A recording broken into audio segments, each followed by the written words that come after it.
A abelha guaraipo é essa abelha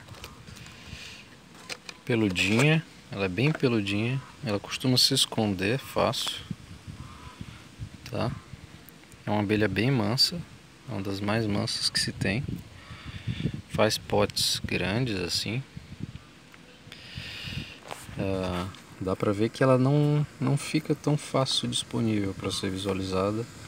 Logo ela se esconde, tá? O segredo da guaraipo basicamente é a genética, tá? Muitas pessoas vão estar dizendo que a guaraipo tem que ficar em lugar úmido, tem que ficar perto do chão, coisas do tipo. Não procede, tá? Não é isso.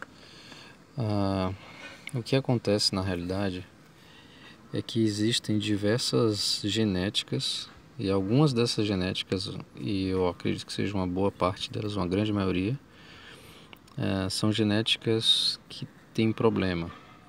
Algum problema relacionado à consanguinidade, baixa variabilidade. Então elas fazem discos pequenos e travam muito a postura. Então, basicamente, o que você precisa fazer é adquirir genéticas que têm uma postura larga, discos largos, tipo manda-saia, tá?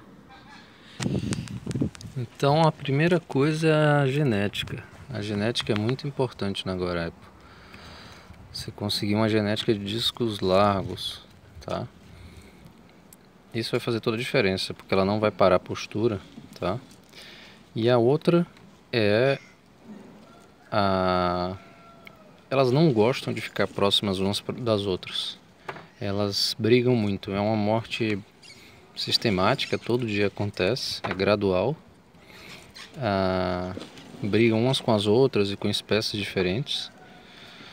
E isso vai enfraquecendo a colônia, porque vão perdendo as campeiras. Sempre fica uma abelha na entrada, e qualquer uma outra, ou da mesma espécie que passar próximo, ela já pula em cima e morde a abelha, né? E tenta guilhotinar ela, para evitar um ataque. Só que se você tem um meliponário adensado, as abelhas, vez ou outra, fazem alguma investida ou algum tipo de visita, né? E elas não toleram isso. Então acaba acontecendo uma morte sistemática, um menor número de colônias, ou um menor número de campeiras, e você vai ter essa colônia enfraquecendo, tá? Então o que você tem que fazer para adquirir boas colônias e ter sucesso na criação de guaraipo? É genética com disco grande, tá? Isso é o primeiro fator. E o segundo fator é criar suas caixas o mais distante uma da outra e de outras espécies também, né? Reservar um cantinho para elas, que elas fiquem mais reservadas e não sejam tão visitadas por outras e nem fiquem próximas de outras, né? Eu tenho aqui um meliponário adensado e constato que é um problema sério. Elas toleram, mas não vão bem por causa disso. Sempre há muita morte. E aí enfraquece bastante e dificulta o desenvolvimento das colônias. O resultado desses conflitos, uma manda-saia visitou a guaraipo e ela conflitou com ela. Ela foi bem sucedida, mas durante esse processo ela sofreu algum dano na pata e ela já não é mais funcional. Então ela vai ser descartada, né? Porque ela não retorna mais para a colônia. Então a colônia perde uma força de trabalho.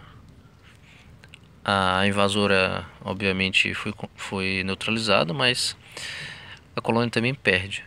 Então, ao fazer isso, a colônia vai enfraquecendo com um processo lento, mas ela vai enfraquecendo até o ponto em que começa a afetar a entrada de alimento e de recursos da própria defesa da colônia. E isso vai gerar o enfraquecimento e a consequente morte da colônia. E aí o insucesso da criação em Guaraipo. Então é importante manter elas em cavaletes individuais e distantes umas das outras. Entretanto, eu tenho obtido um bom resultado nessa configuração de torre, do qual a entrada da colônia mãe, né, ela fica perpendicular à colônia filha. Nessa configuração, mesmo elas estando muito próximas, elas têm aceitado umas às outras. Mas note que aqui próximo não tem outra colônia, né? E elas têm uma área de voo livre.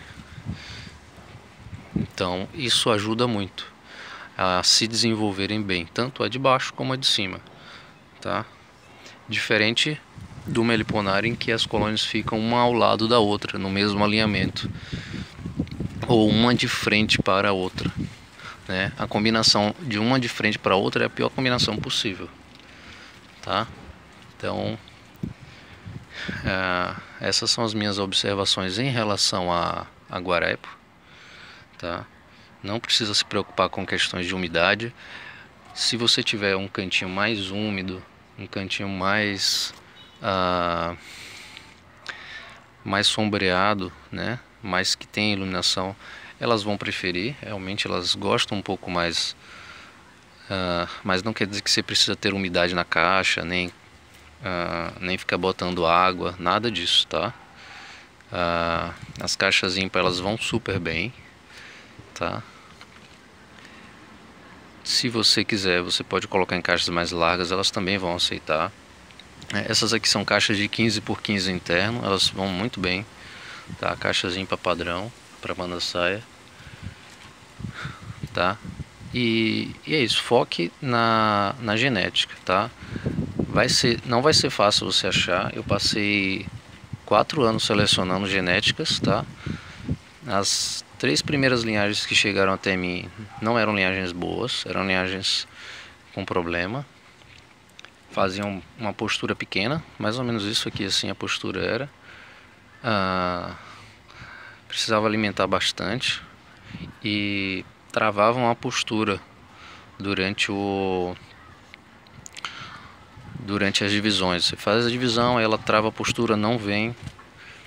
Passa meses, você acha que ela não vai vingar, e demora um pouquinho, ela engrenava e começava a se desenvolver. Essas linhagens não são boas, tá? Fuja dessas linhagens. As linhagens boas fazem discos grandes, tá? Do tamanho de manda-saia. Não param postura, são vigorosas, são muito férteis, estão sempre desenvolvendo. E é isso que você deve buscar, tá? As Guaraipos, elas também vão bem em caixas mais largas, como essas de 30, ou caixas horizontais também. E também vão bem em caixas de tamanho e padrão de manda-saia. Elas também aceitam bem uma base de cimento. Elas têm aceitado muito bem um assoalho de cimento. Sobre colocar travas nas caixas de Guaraipo ou estranguladores, né? Não é recomendado colocar, mas esse tipo de trava aqui nas bordas, como tá aqui, né, para dar sustentação à melgueira que vai subir, você pode colocar sem problema. Elas não vão ter problema com o ninho associado a isso, tá?